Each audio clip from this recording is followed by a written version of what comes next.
नमस्कार, मैं उत्कर्ष प्रताप सिंह और आप देख रहे हैं TV9 भारतवर्ष।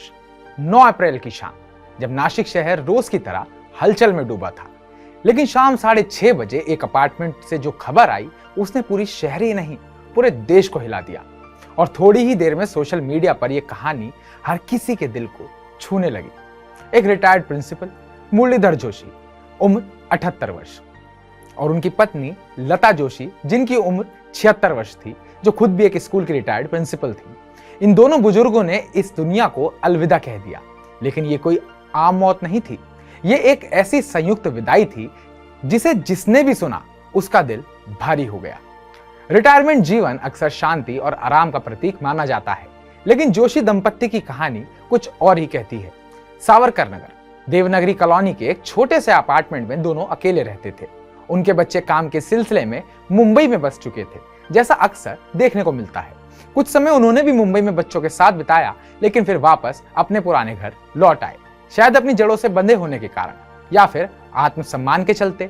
ऐसा अक्सर देखने को मिलता है कि घर वाले हमारे साथ आते हैं, रहते हैं, पर वापस चले जाते हैं क्योंकि वो अपना घर या अपनी जगह छोड़ना नहीं चाहते, या इसके कुछ और भी रीजन हो सकते हैं। बीते कुछ सालों से लता जोशी गंभीर रूप से बीमार थीं। मुरलीधर जोशी हर दिन उनकी सेवा करते रहे, उनके दर्द को देखते रहे और धीरे धीरे अंदर ही अंदर टूटते चले गए। और फिर उन्होंने लिया एक फैसला जो रुला देता है। 9 अप्रैल को मुरलीधर जोशी ने पहले अपनी पत्नी की गला घोंटकर हत्या कर दी और फिर खुद फांसी लगा ली। पुलिस जब घटनास्थल पर पहुंची तो एक हाथ से लिखा गया सुसाइड नोट बरामद हुआ, जिसमें उन्होंने साफ लिखा, मैं मुरलीधर जोशी अपनी पत्नी की बीमारी से टूट चुका हूं। मैं उसे इस हालात में और नहीं देख सकता। मैं उसे और खुद को मुक्त कर रहा हूं। हम दोनों ये कदम अपनी मर्जी से उठा रहे हैं, इसमें किसी का कोई दोष नहीं। नोट में उन्होंने अपनी सेवा करने वाली गृहिणी के लिए 50,000 की मदद और अंतिम संस्कार की व्यवस्था के लिए गहने व पैसे छोड़ने की बात भी लिखी।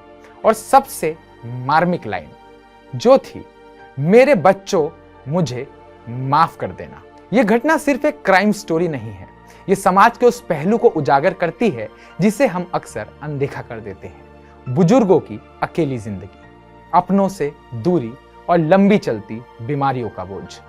मुरलीधर जोशी ने कोई क्रोध में नहीं, ना ही किसी के बहकावे में आकर यह कदम उठाया। उन्होंने एक संवेदनशील लेकिन गलत फैसला किया, जो आज हम सबको सोचने पर मजबूर करता है। क्या हमने अपने बुजुर्गों के लिए कोई व्यवस्था बनाई है?